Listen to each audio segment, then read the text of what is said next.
Close your eyes for just a moment. Take a deep, slow breath in.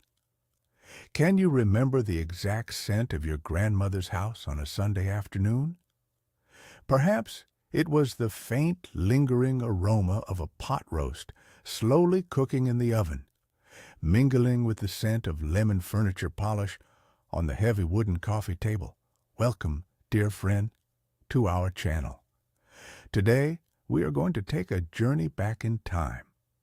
We are going to unlock the doors of memory using the most powerful key we have, which is our sense of smell.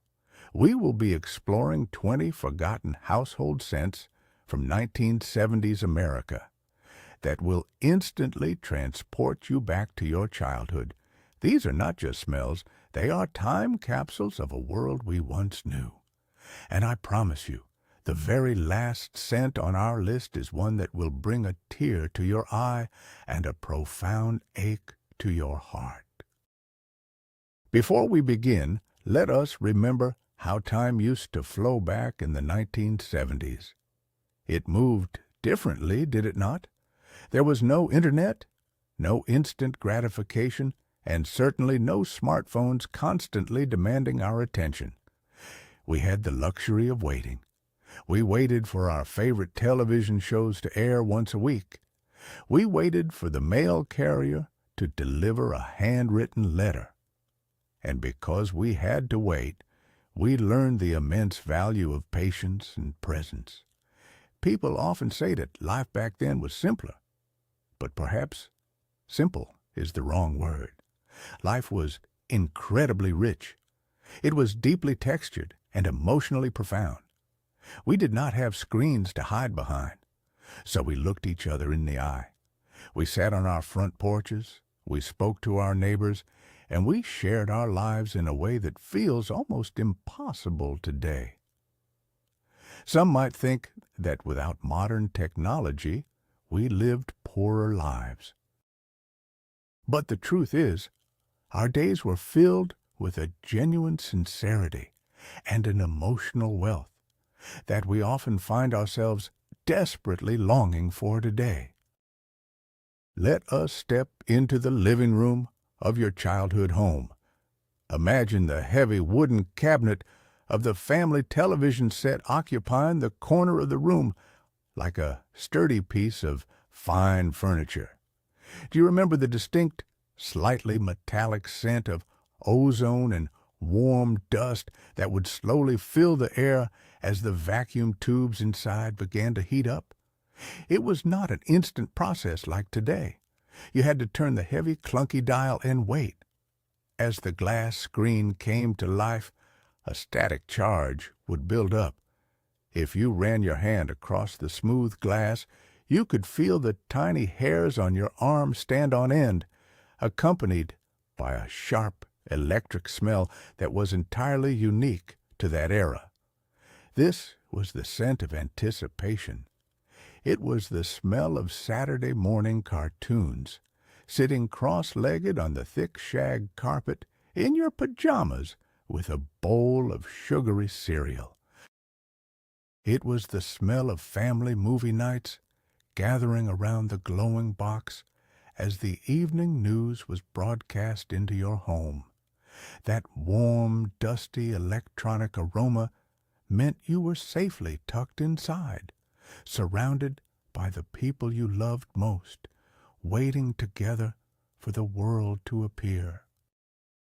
Now let us wander into the morning kitchen. Long before the era of instant coffee pods and drive-through espresso stands, making coffee was a deliberate morning ritual. Do you recall the incredibly satisfying sound of breaking the vacuum seal on a brand new tin of Folgers or Maxwell House coffee?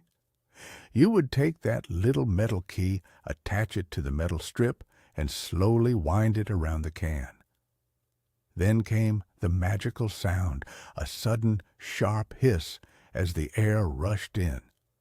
Immediately, you were hit with the most intense, rich, and earthy smell of roasted coffee grounds. It was a dense, almost chocolatey scent that completely filled the kitchen before a single drop of water was even boiled.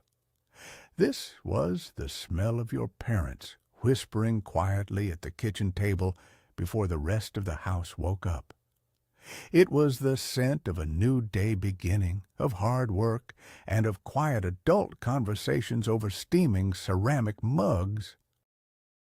When the tin was finally empty, it was never thrown away. It was taken to the garage to hold rusty nails, screws, and spare change, carrying a faint ghost of that wonderful coffee smell for years to come. Saturday mornings in the 1970s had a very specific choreography, and it usually involved a bright yellow aerosol can. The scent of lemon pledge furniture polish is permanently etched into the minds of an entire generation. Chores were a family affair, and dusting the extensive amount of wood paneling and heavy oak furniture was a weekly necessity. You would shake the can, press the button, and release a thick, foamy white spray onto a soft cotton rag, which was usually an old, retired undershirt. Instantly, the sharp, bright, and highly artificial smell of lemons would dominate the room. It did not smell like a real lemon, of course. It smelled better. It smelled like a properly kept American home. As you wiped down the coffee table, the record player console, and the television cabinet, you could see your reflection in the shiny wood. That lingering citrus and wax scent was the ultimate symbol of a clean house. It meant the weekend chores were finally over. Your mother was satisfied, and you were officially free to go outside and play with your friends until the streetlights came on. If you walked past the bathroom on a Sunday morning or a Friday night, you would undoubtedly encounter an invisible, sweet-smelling cloud of Aqua Net hairspray. In the 1960s and 1970s, hairstyles required serious architectural support. The tall aerosol can was a staple on every mother and older sister's bathroom vanity. When the spray was unleashed, it created a misty fog that settled on the tile floor, making it just a little bit sticky beneath your bare feet. The smell was deeply floral, intensely chemical, and undeniably glamorous. It was the scent of transformation. When you smelled that heavy, sweet perfume filling the hallway, you knew your mother was getting dressed up for something important. Perhaps it was a dinner party with neighbors, a night out at a nice restaurant, or getting ready for Sunday morning church services. You would watch her stand before the mirror, perfecting her style, enveloped in that fragrant mist. That smell meant the adults were stepping out into the world, looking their absolute best, armed with perfect hair that not even a hurricane could possibly move. Let us move to the family gatherings, the birthday parties, and the holiday dinners. Someone would inevitably pull out the heavy black Polaroid camera. Do you remember the sharp pop and the blinding flash of the disposable flash cube? But more importantly, do you remember the smell? As the camera whirred and spat out that stiff, square piece of film, a very distinct, tangy, chemical scent filled the air around you. It was the smell of developing fluid and photographic magic. We would all gather around, watching the gray square slowly transform into a colorful memory. Even though the instructions strictly told us not to, we all shook the picture back and forth, entirely convinced it would make the image appear faster. That metallic, sour, and sweet aroma of the fresh photograph is something modern digital cameras can never replicate. It was the smell of capturing a moment in time, of holding a memory physically in your hands mere seconds after it happened. We would pass the slightly damp photograph around the table, marveling at ourselves. bound together by the simple joy of a shared, instant memory. Step outside into the crisp, cool air of an American autumn. Long before neighborhood regulations and environmental bans, the absolute defining smell of October and November was the scent of burning leaves. Families would spend their Saturday afternoons raking the heavy, dry oak and maple leaves into massive, rust-colored mountains by the curb. As children, we would take a running leap and dive right into the center of them, breathing in the dry, earthy scent of the dead leaves. But as the afternoon turned into evening, the fathers would strike a match. Soon, the entire neighborhood would be blanketed in a thick, sweet, fragrant blue smoke. It was a rich, woodsy perfume that clung to your heavy wool sweater and stayed in your hair for days. The smoke signaled the end of the harvest and the coming of winter. Neighbors would stand by their smoldering piles, leaning heavily on their wooden rakes, chatting over the property lines as the sun went down. It was a beautiful, communal ritual that connected the entire street in a shared smoky embrace that we will sadly never experience again. On Sunday evenings, as the weekend gently wound down, a very specific ritual took place in the corner of the living room or the kitchen. The heavy, creaky metal ironing board would be unfolded. Your mother would plug in the weighty iron, waiting for it to heat up. Then came the familiar hiss of the Niagara spray starch. Do you remember that sharp, impeccably clean and slightly sweet scent? As the scorching hot metal of the iron hit the damp, starched cotton of your father's work shirts, a warm, comforting steam would rise into the air. It smelled like crisp professionalism, like dedication, and like an unspoken act of love. Ironing was a slow, deliberate chore. Often the television would be playing softly in the background, perhaps broadcasting the Ed Sullivan Show or a Sunday night movie. The rhythmic thud of the iron and the hiss of the steam provided a steady, calming soundtrack to the end of the week. That fresh, baked cotton scent meant that the family was prepared for the week ahead, cared for, and ready to face the world looking neat and completely put together. For the teenagers of the 1970s, heaven was found inside the local record store. Bringing home a brand new vinyl album was an almost religious experience. Do you remember the moment you finally sat down on your bed to open it? You would take your thumbnail and carefully slice open the tight cellophane shrink wrap. As the plastic parted, the true scent of the album was released. It was an intoxicating blend of fresh cardboard, heavy printing ink from the album artwork, and the distinctly sweet, almost petroleum-like smell of the black vinyl itself. It was the scent of pure musical possibility. You would carefully slide the heavy black disc out of its paper sleeve, treating it like a fragile treasure. Then you would place it on the turntable, gently drop the needle, and listen to the warm crackle before the first chord struck. You would spend hours holding that cardboard sleeve, reading every single lyric and staring at the artwork, completely enveloped in the smell of the music industry. It was a tangible, fragrant connection to your favorite artists that a digital download simply cannot provide.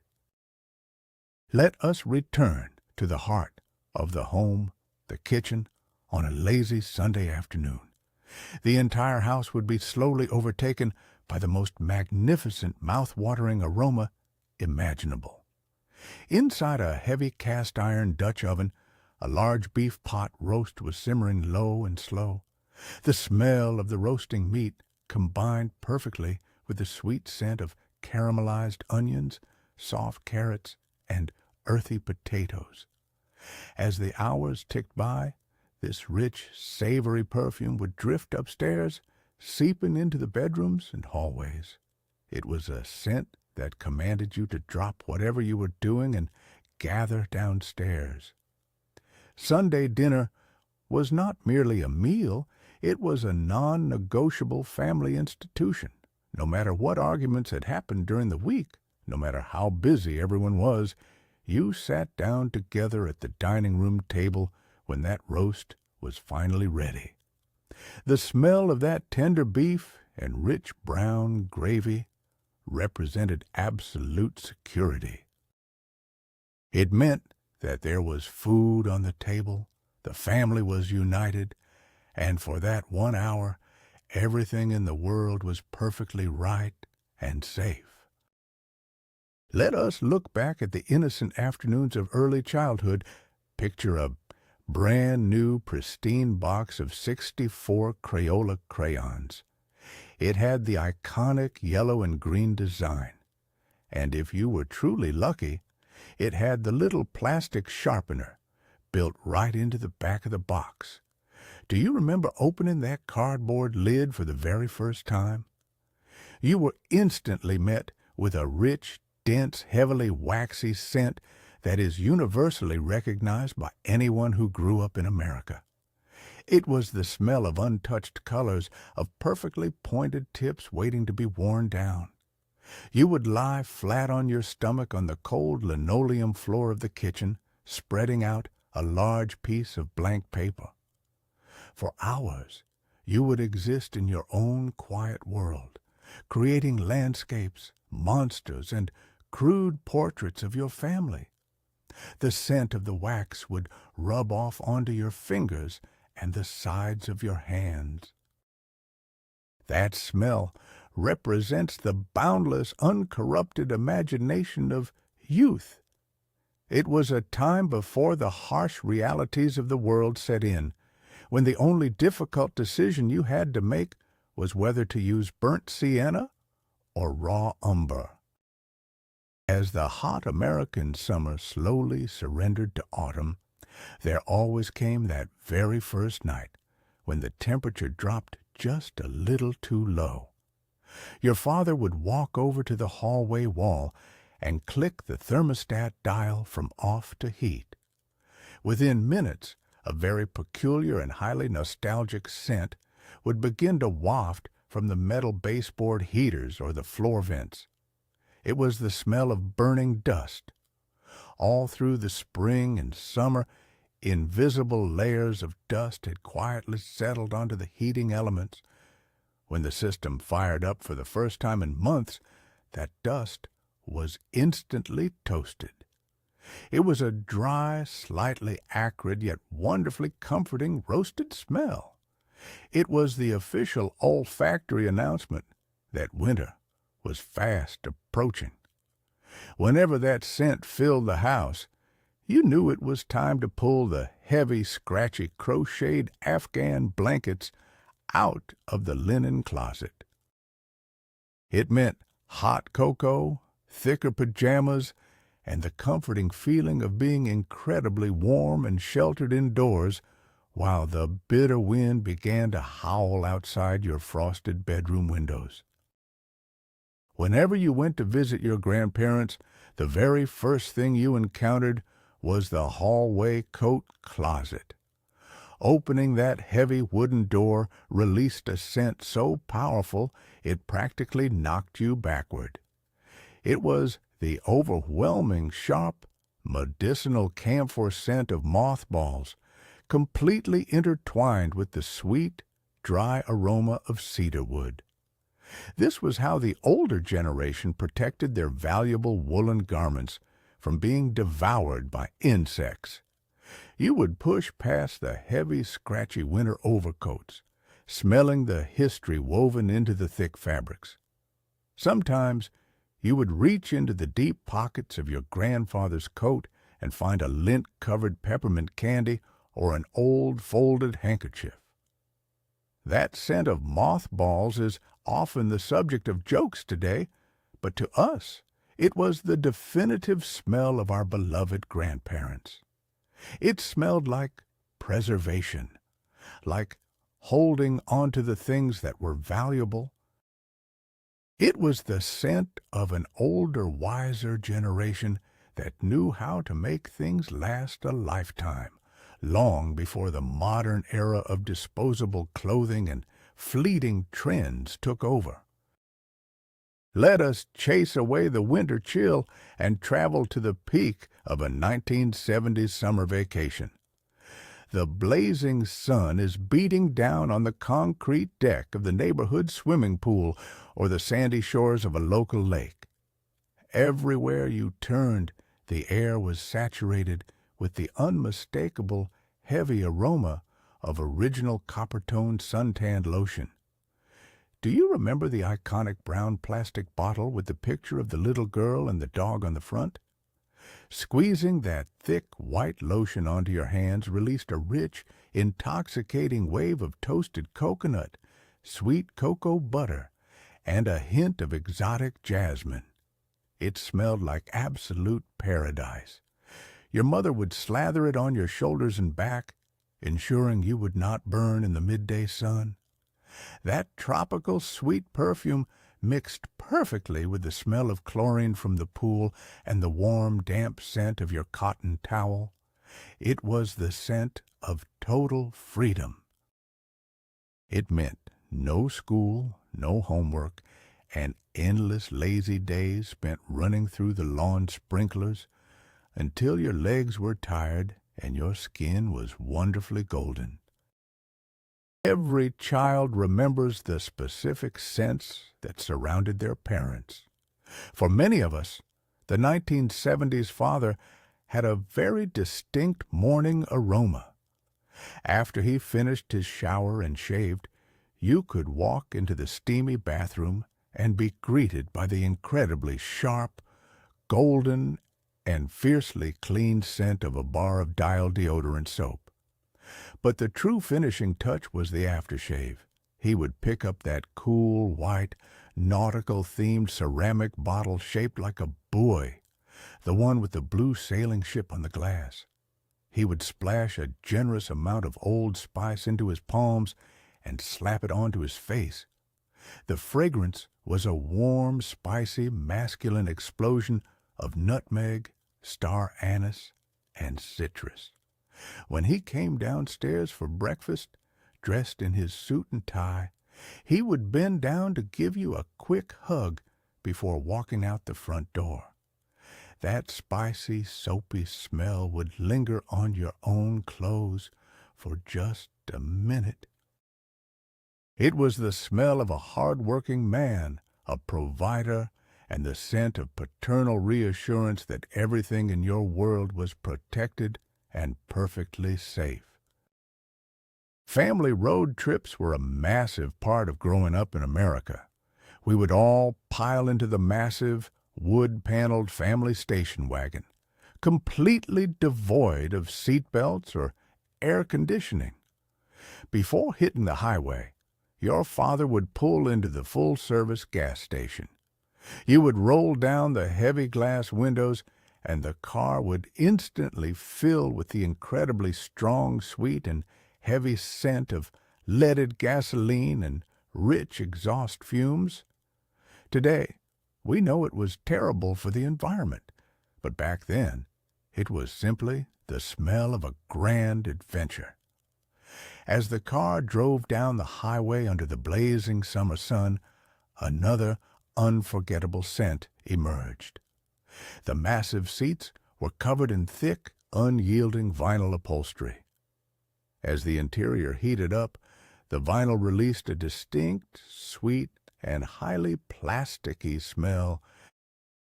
If you were wearing shorts, the back of your bare legs would sweat and stick to that hot vinyl, requiring a painful peeling process when it was finally time to get out. That combination of gasoline and baking plastic is the absolute essence of hitting the open road with your family. Before video games kept children locked indoors, the neighborhood streets and backyards were the ultimate battlegrounds. We played elaborate games of cowboys, spies, and police officers armed with incredibly realistic die-cast metal toy guns. Do you remember carefully threading a tight red paper roll of caps into the cylinder of the gun? The moment you pulled the heavy metal trigger, the hammer would strike the paper, producing a loud, satisfying pop. Immediately, a tiny puff of gray smoke would rise from the toy, bringing with it the sharp, acrid, and completely unforgettable smell of burnt sulfur and gunpowder. It was a gritty, thrilling scent that made you feel like a true hero from a black-and-white Western movie. Your hands would smell like burnt paper and metallic dust for the rest of the day. We would run wildly through the neighborhood, jumping over fences and hiding behind bushes, completely exhausted and happy. That smell of sulfur is a direct portal back to those carefree afternoons when the entire neighborhood was our playground and our imaginations were completely limitless. Wintertime brought its own unique set of aromas into the house. After spending hours outside building enormous snowmen, having vicious snowball fights, or dragging a heavy wooden sled up the local hill, you would come home completely frozen. Your clothes would be caked in tiny, icy snowballs. Upon entering the mudroom or the hallway, you would quickly peel off your soaking wet wool mittens, thick woolen scarves, and heavy winter coat. Your mother would take these dripping garments and lay them directly over the hot, hissing cast-iron radiators to dry. Within minutes, the heat would bake the moisture out of the fabric, releasing a very specific, slightly sour, damp, and decidedly animalic smell into the room. It was the rustic scent of wet sheep's wool being intensely heated. While it may not have been a traditionally beautiful perfume, it was incredibly comforting. It meant that you were finally out of the bitter cold, your toes were thawing, and there was absolutely a steaming mug of hot chocolate with tiny marshmallows waiting for you at the kitchen table. With just a few coins jingling in your pocket, a trip to the corner convenience store or the local pharmacy was a daily highlight. The ultimate prize was a wax paper pack of baseball cards or pop culture trading cards. As you carefully peeled back the folded wax paper, you were greeted by two distinct things. First, the smell of the printed cardboard cards themselves. Second, and much more intensely, the sweet, powdery, and highly artificial aroma of the incredibly stiff, pink stick of bubble gum tucked inside. The gum was practically petrified, covered in a fine white sugar powder that smelled overwhelmingly sweet. When you tried to chew it, it would shatter into a dozen sharp pieces in your mouth before finally softening. That chalky, sugary scent permeated the entire pack of cards, so even years later, when you flipped through your precious collection held together by a rubber band, you could still smell that faint ghost of pink bubble gum. It is the scent of childhood innocence, of trading duplicates with your best friend, and of simple, incredibly cheap joys. Before the Internet delivered the news instantly to a glowing screen in our hands, the arrival of information was a highly tactile and fragrant experience. Every Sunday morning, the incredibly thick weekend edition of the newspaper would hit the front porch with a loud, satisfying thud. When your father brought it inside and spread it out across the kitchen table, the air was filled with the heavy industrial smell of black printer ink and cheap, slightly damp newsprint. It was an earthy, authoritative scent. You would immediately pull out the brightly colored comic section, burying your face in the pages. Later in the week, the mail carrier might deliver a brand new issue of Life, Look, or National Geographic magazine. Opening those stiff, glossy pages released a very different smell. It was a slick, clay-like, and wonderfully sweet chemical scent that practically begged you to look at the high-quality photographs inside. The smell of fresh print was the smell of connecting with the outside world, of learning, and of a slower, more deliberate consumption of knowledge. We have finally arrived at our last memory. For many of us, this is the most profoundly emotional scent of all. Picture the living room in the late evening, specifically the heavy leather armchair sitting quietly in the corner. This was your grandfather's chair. Beside it sat a wooden stand holding his favorite briarwood pipe and a leather pouch. Do you remember the moment he unzipped that pouch? The aroma of the unlit pipe tobacco was absolutely intoxicating. It was deep, rich, and wonderfully sweet, often flavored with dark cherry, warm vanilla, or aged rum. It smelled like dried fruit and ancient forests. When he finally struck a long wooden match and drew the flame into the bowl, a thick, fragrant blue smoke would gently rise toward the ceiling. It was not a harsh smell like modern cigarettes. It was a baked, comforting, and intensely aromatic perfume that settled into the curtains and his heavy wool sweaters.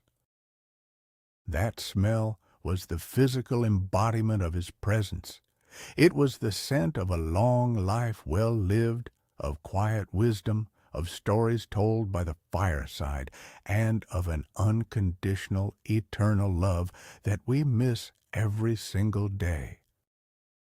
As our journey comes to an end, we are left to realize a beautiful and profound truth. When we desperately miss the scent of a fresh Polaroid or the aroma of a loved one's pipe tobacco, we are not merely missing the physical objects themselves. We are mourning the passage of time.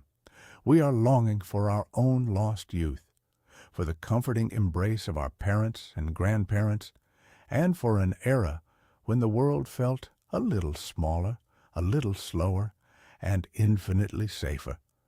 These forgotten smells are the invisible threads that still connect us to the people we loved and the beautiful days we left behind. If this video brought back a fond memory or brought a tear to your eye, please consider subscribing to our channel and giving this video a like. It truly helps us keep these precious memories alive for everyone. Now, I have a question for you. Which of these 20 household smells instantly took you back in time? And are there any deeply personal scents from your own childhood that we completely forgot to mention? Please, share your beautiful stories in the comments below. We read every single one, and we cannot wait to hear from you. Thank you for remembering with us.